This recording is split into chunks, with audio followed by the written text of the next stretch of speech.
baby's right yonder in the I think going the down couch, the side of the house toward the front.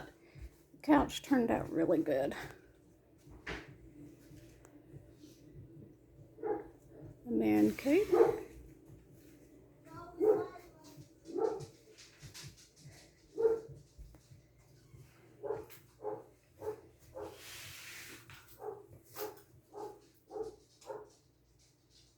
Still a work in progress, but we're getting there. Gotta fix that door frame. There's Kitty Kitty.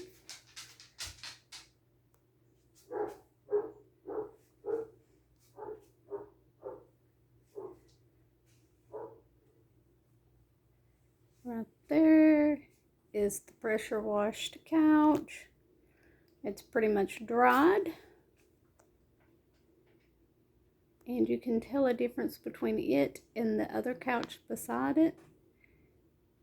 The difference in the color and the fabrics. Same pattern, all except where we've had to patch right there on that corner. But I've got a recliner that I'm going to actually tear off some fabric to put over that to make so that it matches. But yeah, so you can see difference. Wasn't hard to pressure wash, and it held up quite well, and it's dried because we had a nice pretty sunny day today here in East Tennessee.